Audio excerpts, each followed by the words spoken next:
Desculpa. A Bíblia, ela é inspirada por Deus.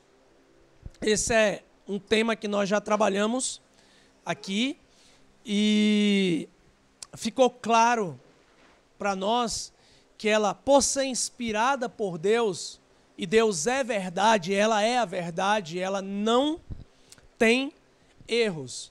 A Bíblia não tem erros. Já foi explicado várias vezes que erros ortográficos, erros de tradução, não alteram o conteúdo bíblico. A Bíblia, no original, como ela foi escrita, naquele primeiro pergaminho, lá não tinha erro nenhum. As Bíblias que foram traduzidas depois, elas, sim, possuem erros ortográficos, mas ela não contém mentira. Não existe nenhum erro nas Escrituras Sagradas. Esses erros ortográficos, eles não alteram o conteúdo da Bíblia. Logo, ela é sem falhas. Aquilo que ela propõe fazer, ela faz. Aquilo que ela afirma com veracidade e tem uma utilidade para as nossas vidas. Nós aprendemos que ela é clara em suas revelações. Ou seja, nada é difícil na Bíblia. Nada é difícil. Existem textos complexos, mas nós temos Deus nos orientando. Não é que um texto é difícil e alguém nunca vai entender. Precisa de ser alguém sábio, teólogo para aprender esse texto. Tem que saber grego, tem que saber hebraico. Tem textos difíceis, porém textos que podem ser compreendidos mesmo no nosso idioma. Uma dica que eu dou para você, quanto à clareza das revelações, é deixa a Bíblia falar. Não fale pela Bíblia. Leia a Bíblia e deixa ela falar o que ela está dizendo. E não leia pedaços da Bíblia, leia textos inteiros, para que você possa entender o contexto. Quando a gente vê algumas frases soltas, tipo aquelas frases de caminhão, posso tudo naquele que me fortalece. O que essa pessoa intencionou colocar ali naquele local? O que ele quis dizer com aquela frase? Será que foi a mesma intenção do autor bíblico? Porque o autor bíblico tem uma intenção, uma só interpretação. Não existem várias interpretações da Bíblia. Existe uma única interpretação que deve ser identificada. Nós vamos ver isso na aula seguinte, hermenêutica, que é a ciência que estuda a interpretação. Interpretar textos. O que aquele texto quer dizer? A gente tem que levar em consideração que o texto foi escrito para alguém, ou para uma igreja, ou para um povoado. Foi escrito com uma única intenção. Não havia outra intenção. E é essa intenção que nós devemos encontrar quando nós estudamos a Bíblia. Quando você ouve alguém dizer assim, olha, a interpretação da Bíblia é essa, mas ela não é compatível com o que a Bíblia está dizendo, é uma interpretação alegórica, tem alguma coisa errada com essa interpretação. Não tem duas interpretações, é só uma interpretação. O que a gente não pode confundir é interpretação com aplicação. A aplicação, nós podemos ter várias aplicações de um mesmo texto. Mas a interpretação, o que o texto diz, ele só diz uma coisa. Por isso nós temos que perguntar para o texto que a gente está lendo, o que esse texto está querendo dizer? O que Paulo diz quando ele diz isso? Nós acabamos de ler durante a mensagem, no culto, um texto extremamente difícil. Um texto que, quando você olha, é muito complexo. Mas quando você vai interpretando ele da maneira que Paulo quis transmitir, a ideia que ele quis transmitir, o texto vai começando a fazer sentido, ele vai começando a ter uma ligadura. E vai sendo fácil para nós aplicarmos a nossa vida, na nossa própria vida, quando a gente escuta a interpretação correta. Quando é alegórico, fica meio estranho, porque ora se interpreta de um jeito, ora se interpreta do outro, ora se interpreta, enfim. Até a heresia surge disso. Então a Bíblia é clara.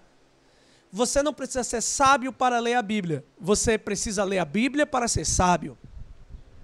Um instrumento de instrução para as nossas vidas é a Bíblia. A Bíblia é útil e a gente está trabalhando justamente esse tema, separado em 2 aulas. Teve a aula passada e essa agora. Por que eu separei? Porque ela é útil para consolar as nossas almas também. Ela é útil, como nós vimos, para nos mostrar que nós temos um modelo a ser seguido, Jesus Cristo, e aí nós precisamos de discipulado, porque nós precisamos aprender a ser discípulos de Cristo. Todos nós precisamos disso. O discipulado ele não pode ser apagado da igreja. Nós precisamos também entender que a Bíblia ela é útil para corrigir aquilo que é errado. Ensinos errados, ensinos equivocados. Eu não sei se você já teve a oportunidade de conversar com alguém que tem uma interpretação equivocada da Bíblia. E vai conversar com você e fala umas coisas meio estranhas sobre a Bíblia. Se você identifica isso, é porque em algum momento você recebeu o ensino correto. Então você sabe o que é errado. Por exemplo, se vir qualquer outro pastor aqui e pregar que nós somos as pessoas mais extraordinárias do mundo, que nós podemos fazer isso, nós podemos fazer aquilo, basta que você deposite tal coisa, todos vocês já vão ficar meio escandalizados. Todos vocês vão ficar meio escandalizados. Porque vocês já receberam a instrução correta acerca disso. Por isso que ela é útil. Para a gente não cair em pegadinha. Tem muita pegadinha por aí. Não sei se todos aqui visitam a igreja, mas já visitei e escutei umas coisas assim que eu fiquei meio assustado. Nossa, falou isso mesmo? Sério? Isso não é julgamento, tá? Isso é... Você tem a verdade. Então, quando você está de frente com a mentira, você sabe o que é mentira. Não, a Bíblia não quis dizer isso. Esse texto está sendo usado totalmente fora do contexto. E, dentro desse assunto, consolação, ser consolado pela palavra, existe muita heresia. Tem muito texto que apela para o emocional de tal maneira que a pessoa acaba focando mais nas emoções e menos em Deus. E há uma heresia, principalmente agora, pós-pandemia, ela está mais evidente, ela sempre existiu, que nós precisamos sentir Deus. Já ouviu isso? Exemplo, eu já conversei com pessoas que disseram assim, eu preciso sentir que eu preciso pedir perdão. Eu preciso sentir. Espera aí. O que a gente tem na Bíblia sobre perdão é, eu preciso perdoar. É um mandamento. Eu não preciso sentir. A Bíblia não manda sentir. A Bíblia fala que nós devemos falar a verdade. Ela não pede para a gente pensar se dá para falar a verdade ou não. Ela diz, fala a verdade. É isso que ela diz. E aí, quando isso vai para o campo das emoções, principalmente porque, assim, falando sério, poucas pessoas estão bem hoje, falando emocionalmente, de cunho emocional. Poucas pessoas estão bem. Eu falo de coração aberto. Eu recebo muitas pessoas, eu converso com muitas pessoas. Poucas pessoas estão bem. Porém, quando a gente vai conversar sobre Deus, sobre o que é requerido para essas pessoas, elas falam geralmente assim, ó. Eu preciso sentir isso. Eu fico pensando, como que alguém vai sentir o Eterno, o Todo-Poderoso, Como nós podemos sentir isso? Será que se a gente botasse uma música aqui, uma música bacana, sabe, emocionalmente tocante nos nossos corações, mudasse a forma de falar, pegasse textos específicos e soltasse isso no atacado, será que alguém não iria se emocionar com isso? A pergunta é, será que haveria transformação com essa emoção? Será que de fato haveria uma transformação? Hoje nós escutamos que algo em nós não é bom. Que existe algo que está conspirando contra mim, contra a minha fé. E que eu caio nisso. Se vem outra pessoa e diz, não, não é assim. Deus te ama, você é forte e não tem nada de ruim em você. Agora pensa em um contexto.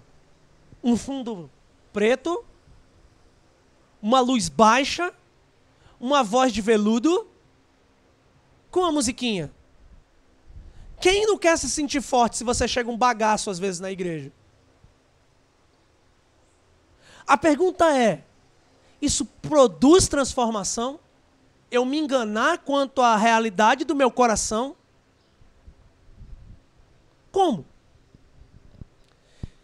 Então você pode ouvir algo que é bom,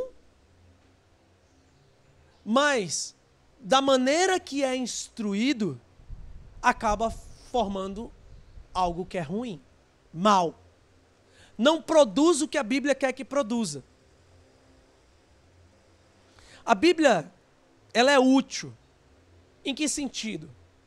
Ela aponta para o nosso coração. E ela diz, o coração está assim. Ela dá um modelo de como o coração deve estar. E ela diz o meio, como o nosso coração fica assim. Do modelo que precisa.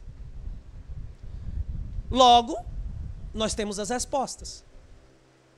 Não são as respostas que nós queremos, mas nós temos a resposta.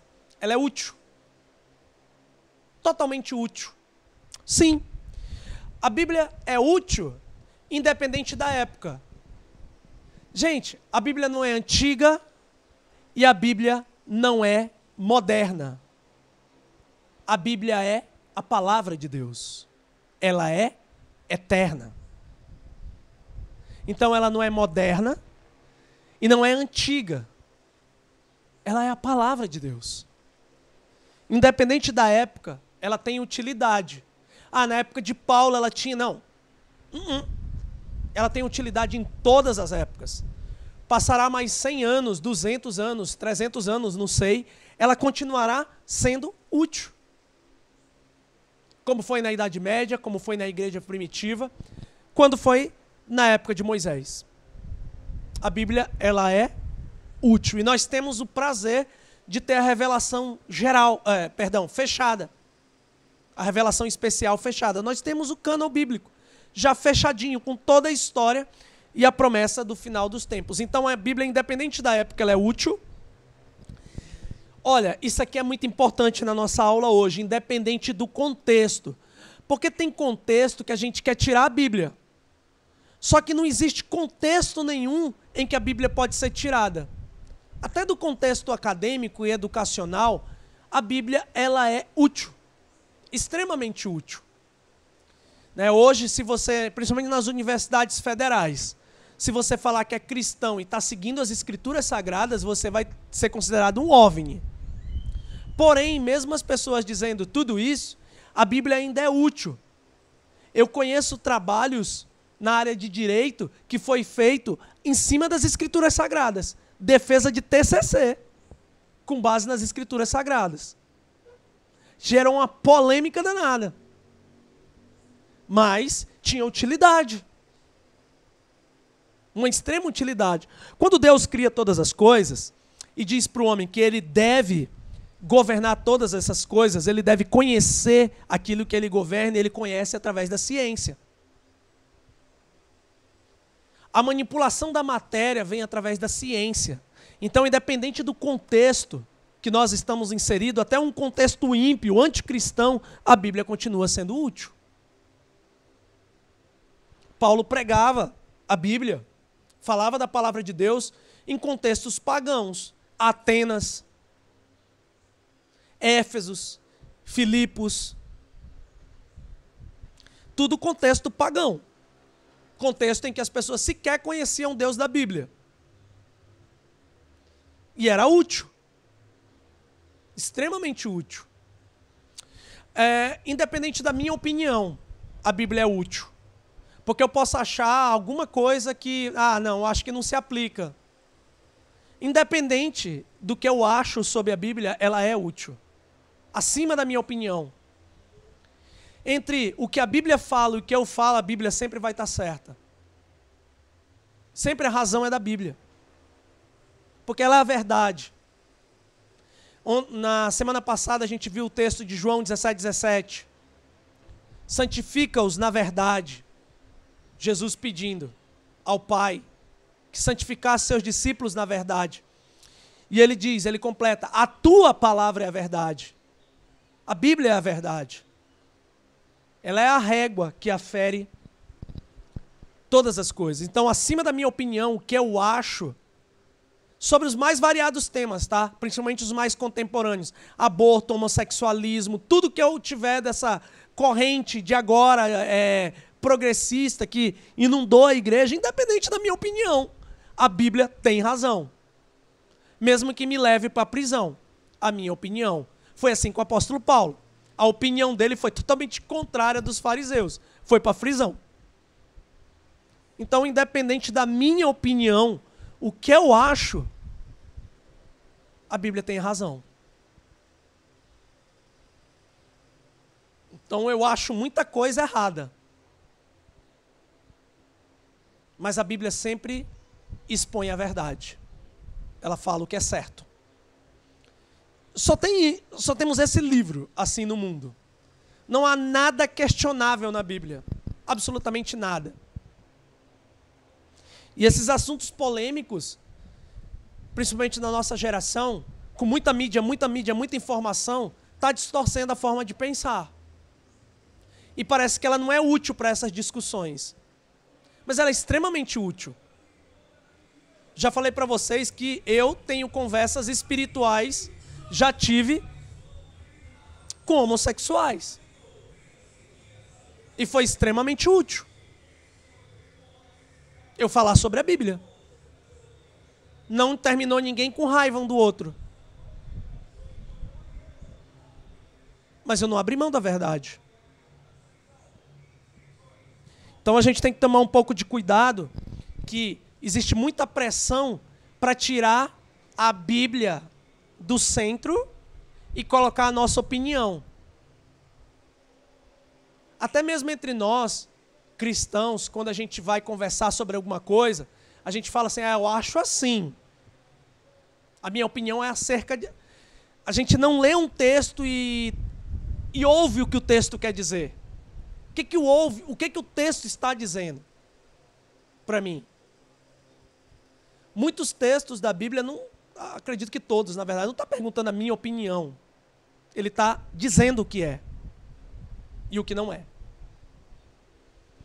Então, independente da minha opinião, a Bíblia é útil, e independente da crítica que ela sofre. A Bíblia é homofóbica, a Bíblia é machista, a Bíblia... São termos que são usados hoje em dia. Bem, ela não é homofóbica e ela não é machista. Independente das críticas que ela sofre, ela continua sendo a palavra de Deus.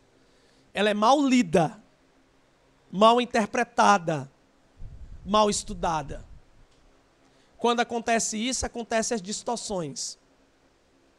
E acredito que quando ela é mal ensinada, acontecem essas crises que existem. Mas independente dessas críticas, a Bíblia ela é a palavra de Deus e continua sendo útil, independente.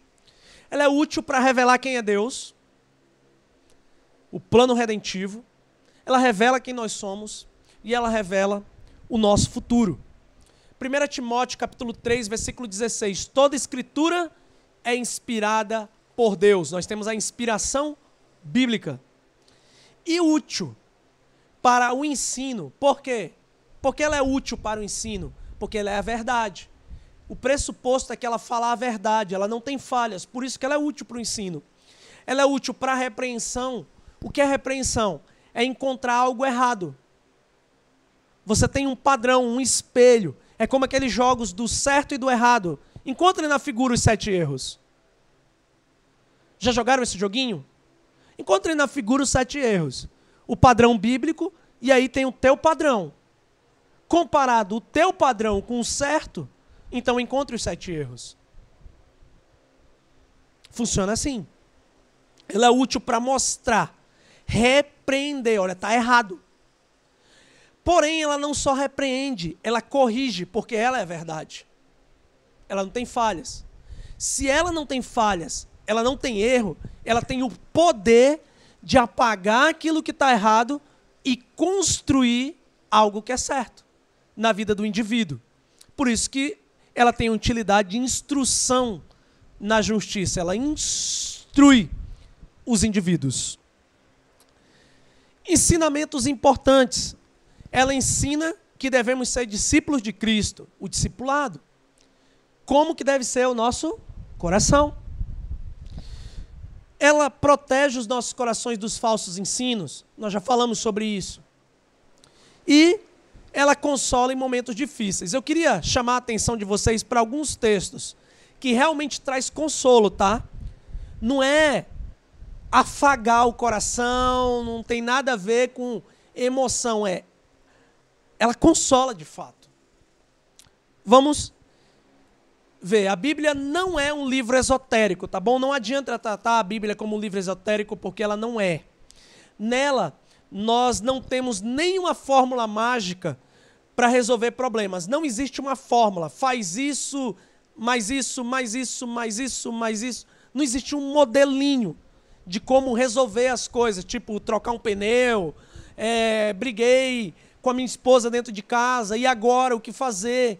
Eu vou abrir a Bíblia de maneira esotérica, vou ter a resposta agora. Não, não vai funcionar. Não é assim.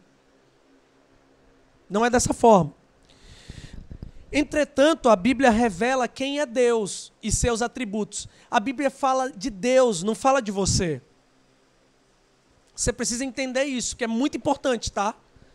Para mim passar para o slide seguinte, isso aqui tem que fixar na mente. A Bíblia é sobre Deus. A pessoa principal da Bíblia é Deus. Não é você, não sou eu, não são os homens.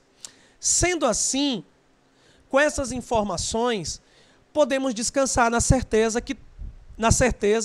que mesmo em meio às tempestades, momentos difíceis, Deus irá conduzir a vida dos seus filhos. Eu não preciso sentir isso.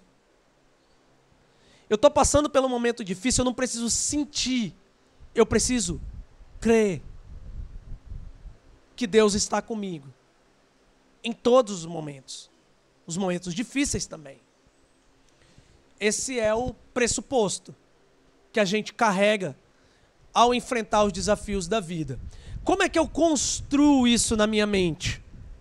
Eu não construo com louvores, eu não construo pegando frases da Bíblia aleatoriamente, eu construo em um relacionamento diário de leitura com as Escrituras Sagradas. Por quê? Lá eu encontro que momentos difíceis, às vezes, existe uma razão para eles. Passar por coisas ruins, às vezes, tem uma razão clara.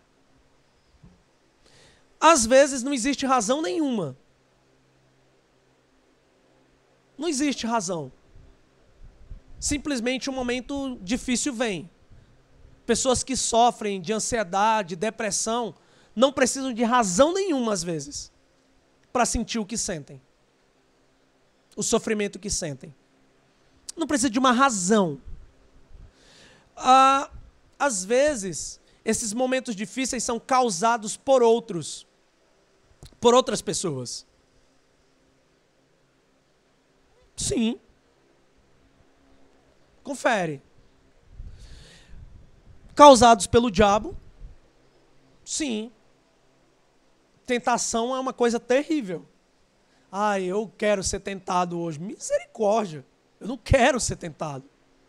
Mas o meu querer não tem nada a ver com isso. Ele vem. Ele é intruso. Ele é sujo. Ele vem me tentar. A gente viu no estudo de hoje que não faz trégua. Não tem paz. Até na cruz, Jesus foi tentado. Desce daí, tu não é Deus, tu não é o Filho de Deus, te salva. Tentação. Para ele não cumprir a missão dele. Agora, nós não vamos passar por isso? Vamos.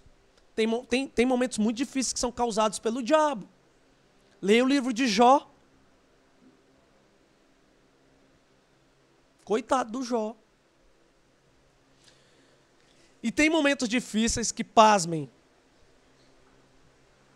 são causados por nós mesmos. Decisões erradas. Direção que nós tomamos na nossa vida.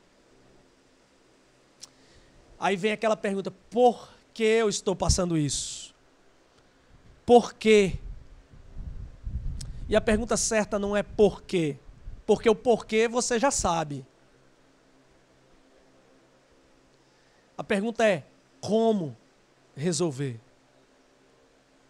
Como resolver? Muito bem. Momentos difíceis revelam quem nós adoramos. Isso aqui é batata. Nas palavras das pessoas que estão sofrendo, você entende quem ela adora. Fica claro como? É onde ela está pedindo socorro. Muitas vezes não é em Deus. É em pessoas, é em entretenimento, é grana. Fica visível no linguajar. Então revela claramente quem é que adora. Sim. Revela o pior das pessoas. Nos momentos difíceis, nós vemos o pior das pessoas. Elas mentem, distorcem, enganam, pisam. Porém, nós também vemos o melhor das pessoas. Isso tudo está visível. Olha que os momentos difíceis não podem ser jogados fora. Primeiro porque eles revelam quem nós adoramos. Eles revelam o pior, mostra quem é quem no jogo da vida. Mostra quem é quem. Mas mostra também como nós somos frágeis. Como nós somos frágeis. E mostram, revelam que nós precisamos da ajuda de Deus. Então eu acredito que todos vocês saibam que os momentos difíceis têm origem em uma pessoa, uma origem permissiva. Quem é? Deus. Porque se não fosse dessa forma, nós não aprenderíamos. É preciso chacoalhar para revelar.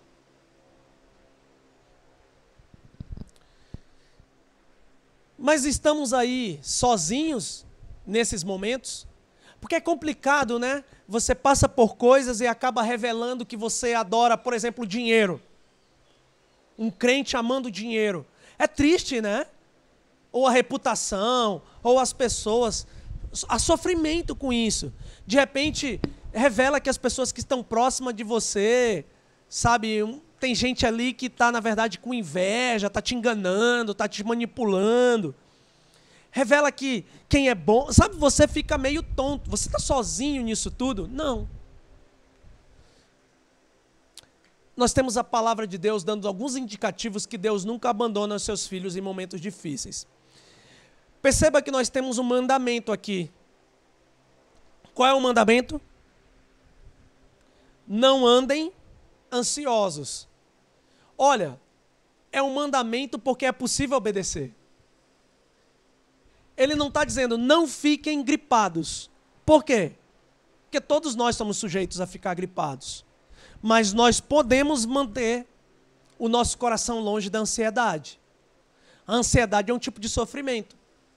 A ansiedade é viver no amanhã, no depois da manhã, no daqui 10 anos. Sabe, a ansiedade leva o teu pensamento lá longe. E qual é o remédio para isso? Olha como as escrituras sagradas podem apontar para a solução ao mesmo tempo que você está em uma crise. Vendo, por exemplo, que você está ansioso porque não tem dinheiro para pagar as contas, ou porque o filho ou a filha está dando problema. No meio disso tudo, um turbilhão de emoções vem no coração. Passa por problemas de ansiedade. Fica com medo do futuro. De repente você vai fazer um exame, o exame, pô, tem alguma coisa ruim aqui, meu. Vou morrer. Todo mundo vai. Você não vai ser a primeira pessoa a morrer no mundo, mas isso é trágico quando a gente lê um troço como esse. E fica ansioso para fazer o próximo exame, se vai dar errado, se vai dar certo. E eu temo que as pessoas já vão para o médico com a esperança de ter alguma coisa. Eu estou sentindo isso, vai dar alguma coisa. Quando não dá nada, as pessoas ficam preocupadas. Como assim não dá nada? Eu quero ter alguma coisa. É quase uma esquizofrenia, eu preciso tomar um remédio. Eu preciso, precisa ter alguma coisa em mim, porque de fato eu estou sentindo uma dor. Esse médico não presta, o exame não presta. Aí troca de médico, dá o mesmo exame. Dá o mesmo resultado, perdão. Quando vai avaliar o coração é a ansiedade. A ansiedade é terrível. A ansiedade provoca insônia. A pessoa não come. E aí, lógico que vai dar um problema por desnutrição, ficar desnutrida. Ou a pessoa come em excesso, come besteira, ansioso, põe muita gordura para dentro. E é chocolate, é doce, é tudo. Vai botando para dentro. Massa, tudo. Daqui a pouco vai no hospital. Mas, tá com triglicerídeo alto. Aonde está o problema? Na boca. É o que está comendo. Corrige o que está comendo e resolve. Só que aí vem a ansiedade. De novo. E a geladeira. E as coisas para consumir. E aí continua fazendo a mesma coisa. Nunca sara, entendeu? Não estou dizendo que todo triglicerídeo alto é porque a ansiedade está lá. Estou dizendo que existe isso. É um problema sério. Pessoas que soam demais, ficam suadas, sabe? Tem gente que tem até umas brotoejas, feridas no corpo, porque tem ansiedade. Dor de cabeça.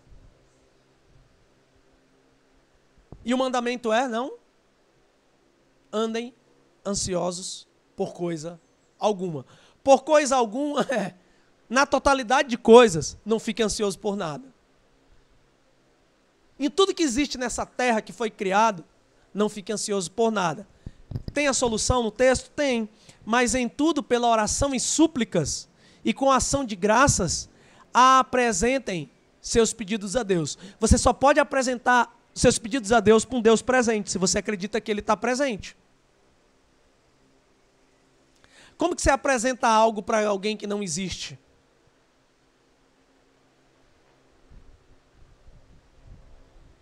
A solução não está em negar a ansiedade, que é um momento difícil, uma crise de ansiedade, tá? É um momento difícil. Nunca menospreza uma pessoa que luta com ansiedade, com depressão, não menospreza, tá? Realmente tem uma dor ali. Porém, Deus não está ausente. Deus está ali. Para os cristãos, isso é extraordinário. Para o não cristão, é desesperador, porque não tem alívio em lugar nenhum. Não tem alívio. O alívio não vem. Entenderam que o remédio está na convicção da presença de Deus? que você pode apresentar diante dele os seus pedidos relacionados ao futuro, descansando na certeza que ele vai dar o melhor para você. E aquilo que ele não der, é porque não te faz bem, não é bom para você. Ele não é um Deus que está tolindo as tuas vontades. Presença de Deus. Vamos para outro texto, Salmo 42. Aqui é uma condição de depressão. Por que você está assim, tão triste, ó minha alma? O salmista está conversando com ele mesmo, tá? Com a alma dele. Com eu, cristão dele. Por que você está assim tão triste, ó minha alma? Porque está tão perturbada dentro de mim. Aonde está acontecendo a crise? Fora. É fora ou dentro? Dentro. A crise está dentro da pessoa. Qual a solução? Ponha a sua esperança em Deus. Como que eu posso pôr esperança em algo que não existe?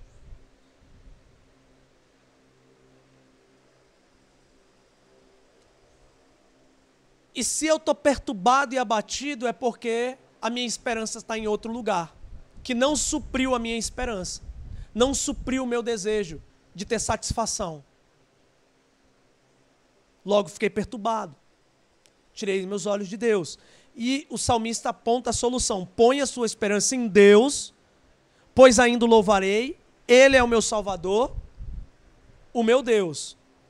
Versículo 6, ainda no mesmo salmo: a minha alma está profundamente triste. Essa palavra contextualizada é depressão. A minha alma está depressiva. Por isso, de ti me lembro. Olha o que ele faz. Num estado de sofrimento, ele lembra de Deus. Lembro de ti. No momento em que ele tinha prazer com Deus. Ele traz à memória aquilo que pode dar esperança para ele. Mas vamos lá, continuar. Salmo 126. Em um momento de prostração, em um momento de dor e sofrimento, seja por que for, tá bom? É um momento para você responder com adoração a Deus.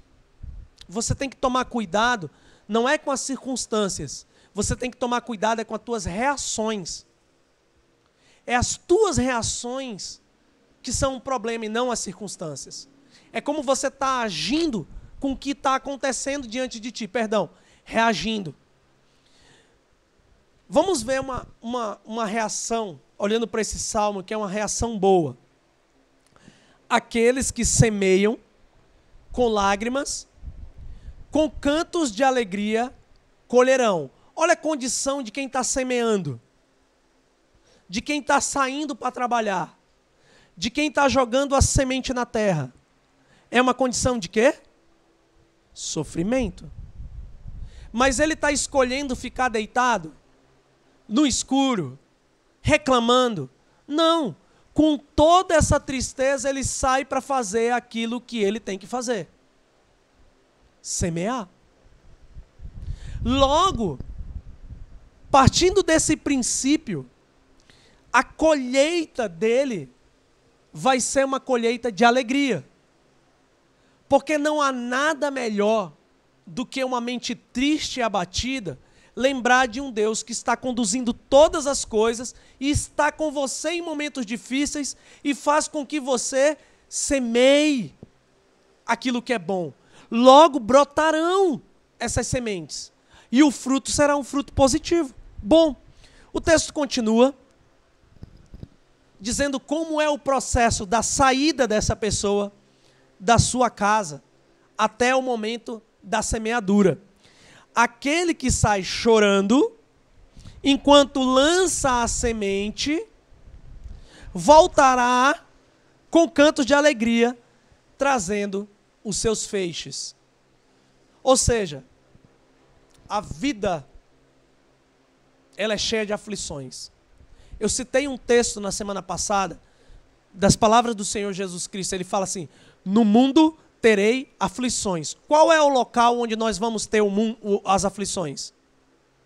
Interpretando o texto: no mundo terei aflições. Qual é o local onde nós teremos aflições? O mundo. O mundo. as circunstâncias, aquilo que a gente vive. Terei aflições. O texto continua dizendo, tem bom ânimo. Essa palavra bom ânimo é, tem alegria. Pois eu venci o mundo. A alegria não está em eu ser forte, ser bom. A alegria está em eu servir um Deus que é forte e bom. Quem venceu o mundo? Jesus. Não é eu sou o vencedor. Ele é vencedor. E Ele está comigo. Vamos continuar. Salmo 119. O sofrimento é pedagógico. Olha o que diz. Esse é o meu consolo no sofrimento. A palavra de Deus sendo consolo. Qual é o consolo? A tua promessa dá-me vida. O que Deus está dizendo que vai acontecer com a vida desse cidadão, dá vida para ele, mesmo em meio ao sofrimento. Aonde consta a promessa de Deus? Na sua palavra. Então a palavra é consoladora. Percebeu que não tem nada a ver com sentir? É convicção. Certeza da presença de Deus. Certeza que Deus não mente, não falha, não engana. Certeza que vão ter sofrimento, tempo de sofrimento, vai ter tempo de sofrimento, de aflições. Porém, Deus está conosco. Mas a sensação é terrível no sofrimento. É terrível. A gente pensa, eu não sou amado, eu não sou querido. É a sensação de último biscoito do pacote. Ninguém me quis. Você é jogado fora. Deus não me ama. O que diz Romanos 8,38 para corrigir isso? 8,38. Pois estou convencido de que nem morte, nem vida, nem anjos, nem demônio, nem o presente, nem o futuro, nem quaisquer poderes, nem altura, nem profundidade, nem qualquer outra coisa na criação será capaz de nos separar do amor de Deus, que está em Cristo Jesus nosso Senhor. Esse laço com Deus não se quebra, por mais que o sofrimento seja intenso, por mais que eu não me sinta amado, por mais que eu me sinta triste, por mais que tudo aconteça, nada pode me separar. Nesse sentido não é emoção, é certeza. Eu não preciso sentir para ter essa convicção. Eu sei que Ele está comigo. Olha como muda as coisas. A gente não precisa sentir que tudo vai ficar bem. A gente precisa confiar em Deus, que nunca perdeu uma batalha nessa história. Nunca. Eu acho que tem tempo para me dar um testemunho aqui de um jovem pastor que perdeu a sua esposa recentemente. Eu conheci ele, conheci a esposa, Cadu. Cara, eu não sei o que aconteceria comigo. Não queria passar pelo que ele estava passando agora. Foi essa semana, tá? A esposa dele estava entubada, morreu, nova. E ele fez uma postagem que foi como uma lança que atravessou a minha alma, sabe? Ele falou assim, lá na postagem, ela venceu. Ela venceu o último inimigo, a morte. Ela está com Deus. Isso cravou meu coração.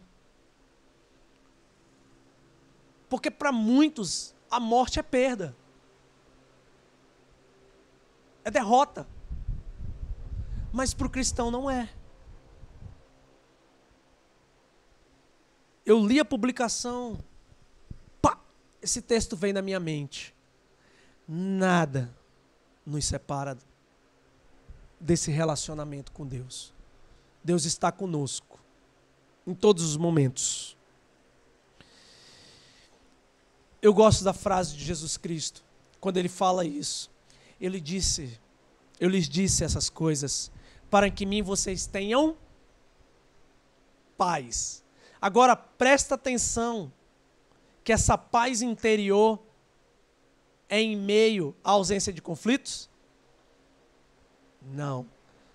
nesse mundo vocês terão aflições. Paz nas aflições. Por quê? Eu venci o mundo. Não sou eu que sou o vencedor, não sou eu forte. Na verdade, eu sou frágil. Eu preciso de Deus.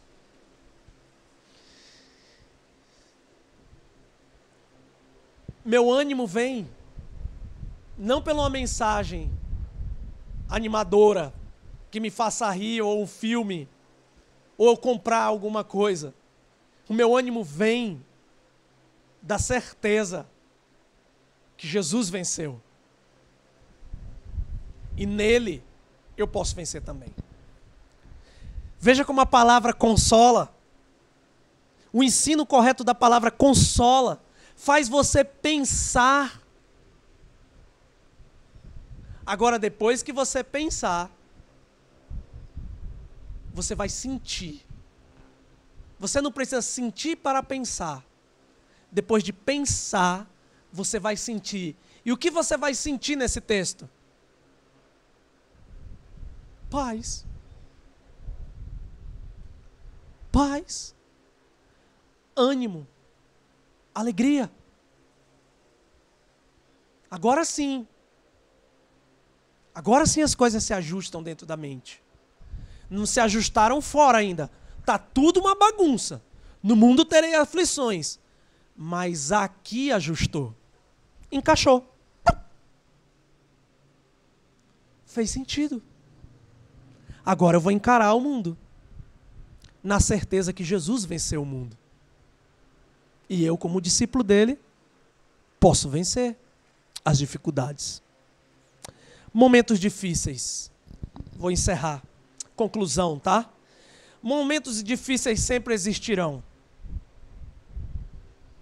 Doenças, pessoas morrendo, pessoas partindo, indo, viajando, nos deixando, pessoas nos traindo, pessoas mentindo, pessoas roubando, tudo sempre vai existir isso, tá?